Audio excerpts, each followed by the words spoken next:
Sabia que seu corpo é a morada do Deus vivo? A habitação do seu Espírito Santo, assim como um pai, prepara a noiva para o noivo. Ele prepara nossos corpos para a habitação do Espírito do noivo, conhecido como Espírito da Verdade, que foi e é rejeitado hoje pelo mundo, e o mundo não o conheceu. Mas seria possível com o pecado? O Espírito Santo, o Pai do noivo e o Espírito da Verdade, o próprio noivo, habitarem em uma casa com sujeira. Assista nesse vídeo a verdade de como funciona a habitação desses dois espíritos e de como o pecado pode atrapalhar eles de fazerem o trabalho. Bom, vamos começar lá atrás. O templo de Eloá era a morada de Eloá. Então, no Antigo Testamento, você tinha a tenda do encontro, depois o tabernáculo e depois o templo. A tenda do encontro, então, era colocada no tabernáculo e viajava pelo deserto. E então, uma vez que eles estavam na terra prometida, sob Salomão, o templo foi construído. O templo salomônico, que se tornou o testemunho do Santo dos Santos, onde a glória Shequina de Deus habitava no meio de seu povo. A tenda do encontro, o tabernáculo e o templo estavam todos apontando para o Messias. No Evangelho diz que o Verbo, o Messias, se fez carne e literalmente templeou ou tabernaculou entre nós. E vimos a sua glória, a glória do unigênito do Pai, cheio de graça e de verdade. Então, o cumprimento da tenda do encontro, do tabernáculo e do templo no Antigo Testamento é Iaurusha. Ele foi o primeiro templo físico de Eloá que ele realizaria suas obras. Agora você chega na Nova Aliança e Iaurusha estabelece 3 templos. Ele estabelece a igreja local como o templo de Deus. Em Coríntios, Paulo diz à igreja em Corinto: vocês não sabem que vocês são um templo? Ao mesmo tempo que ele se referia ao espaço corporal do ser humano, ele se referia também a uma comunidade de pessoas juntas, e não templos feitos de pedras. Ele está falando sobre aquela igreja local em Corinto. Vocês, todos vocês juntos, são um templo. Se somos de fato, literalmente um templo, lugar da habitação do único Deus vivente e de seu Filho, o noivo, Espírito da Verdade, habitaria nosso Criador em algo contaminado pelo pecado e transgressão? O primeiro templo. Ele desceu para Cafarnaum, com sua mãe, seus irmãos e seus discípulos, e eles ficaram lá por alguns dias. A Páscoa dos judeus estava próxima, e Iaurusha, hoje conhecido mundialmente como Jesus ou Yeshua, subiu a Jerusalém. No templo, ele encontrou os que estavam vendendo bois, ovelhas e pombos, e os cambistas sentados ali. E, fazendo um chicote de cordas, ele os expulsou todos do templo, com as ovelhas e os bois. E ele derramou o dinheiro dos cambistas e virou suas mesas.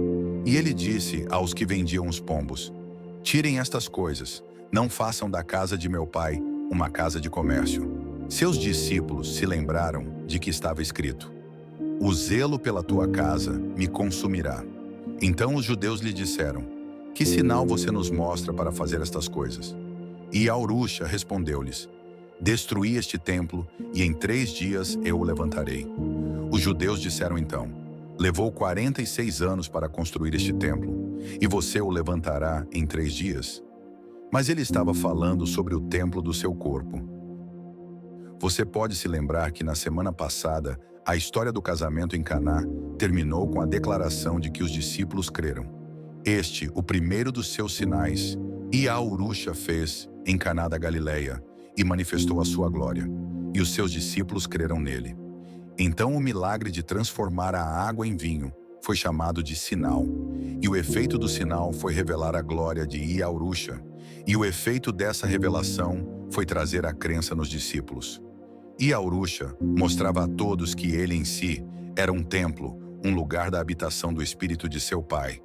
Mas ele já havia algo nele que nenhum ser humano possuía: o próprio Espírito da Verdade, e assim formou uma morada perfeita, em comunhão e perfeita habitação de ambos. Sobre nossos corpos. Todas as coisas me são lícitas, mas nem todas as coisas convêm. Todas as coisas me são lícitas, mas não serei dominado por nada.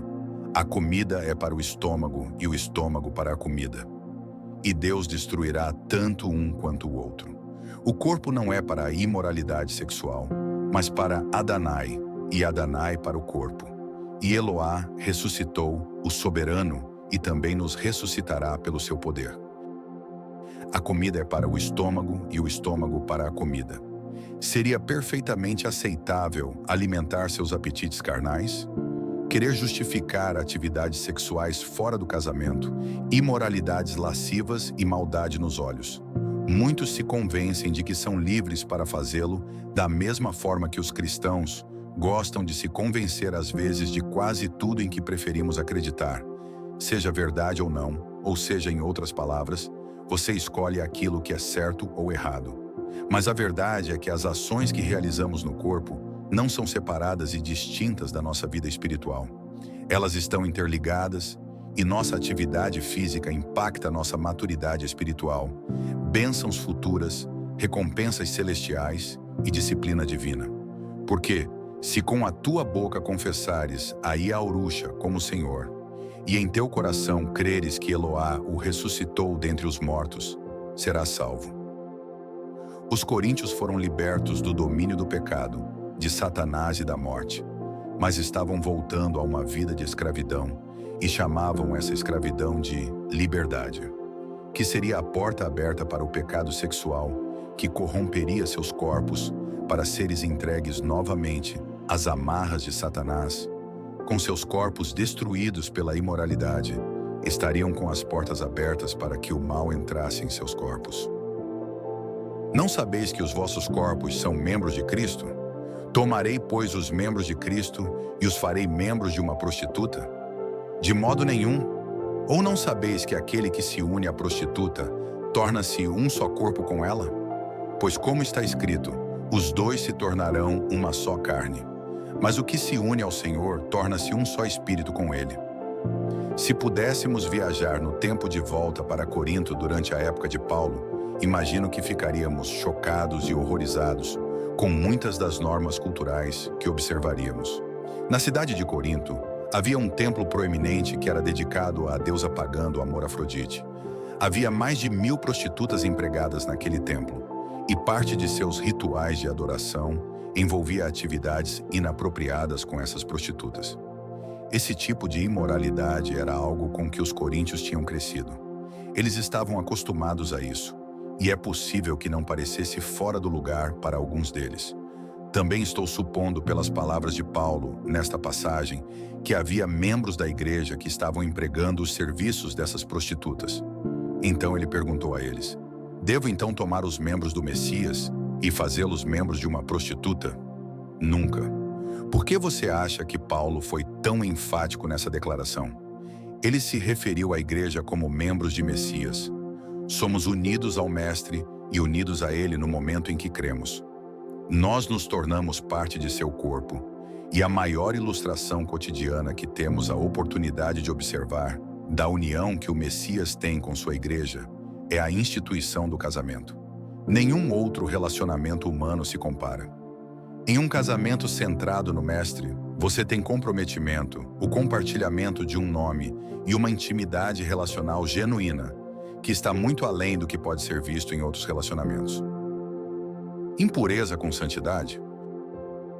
No Novo Testamento, imoralidade sexual é mais frequentemente traduzida como porneia, que significa uma rendição da pureza sexual, e é usada principalmente em relação às relações sexuais pré-matrimoniais. Dessa palavra grega, obtemos a palavra inglesa pornography, derivada da ideia de vender. A imoralidade sexual é essencialmente a venda da pureza sexual e envolve a expressão sexual além dos limites de um relacionamento matrimonial definido biblicamente. Nosso corpo é santuário do Pai e Filho, e eles são santos para habitar na imoralidade carnal do pecado e nas transgressões de seus mandamentos.